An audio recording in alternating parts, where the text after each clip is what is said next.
รู้ไหมตอนฉันเครียดอะฉันชอบมานั่งมองทะเลทำไมอ่ะเพราะว่าทะเลบอกฉันว่าสู้สู้ สู้สู้อ๋อสู้สู้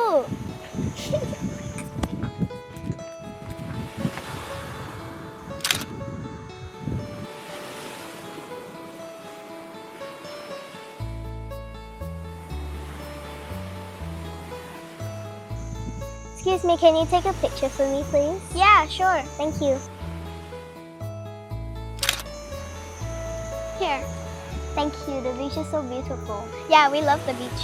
My name is Sesha. I'm Amber. That's my friend Pantang. Hi.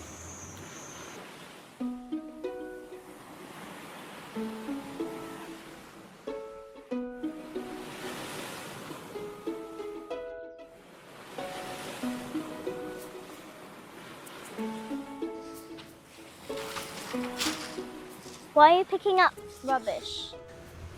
Look at that.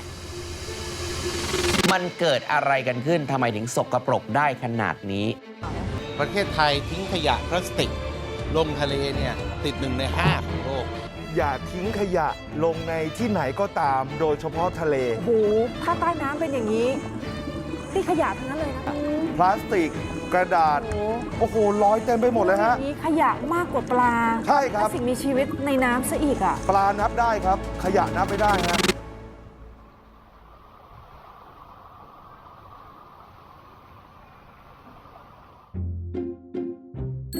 รับอะไรดีคะ ขอโกโก้แก้วหนึ่งครับ ขอนมสดแก้วนึงค่ะ รับหลอดไหมคะ ไม่รับครับ Why?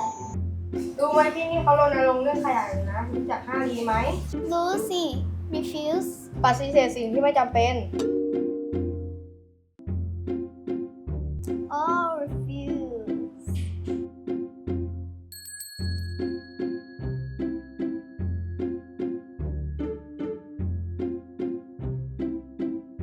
ข้อที่ 2 รีดิวลดการใช้พลาสติกครั้งเดียวทิ้ง แค่พกแก้วน้ำส่วนตัวก็ลดขยะได้ Easy.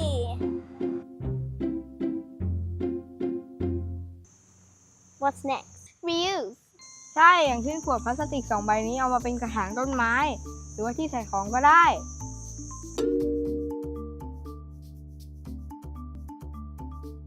What about number 4? Repair. ของเสียไม่ต้องทิ้งเสมอไป อันไหนซ่อมได้ก็ซ่อม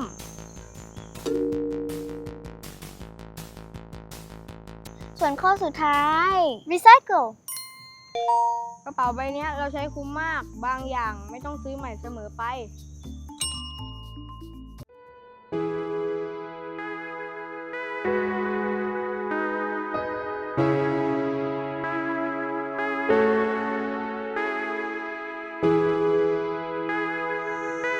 Yummy. หลอยแรง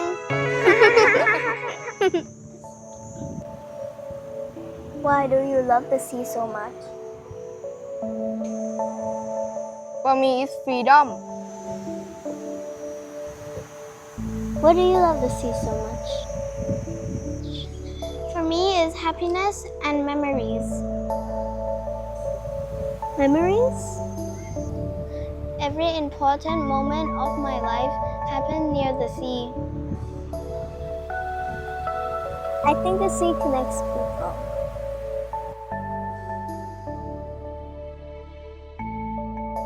Today I learned something. The sea is not just about taking pictures, it's about taking care of it. I will come back again. The sea will be waiting.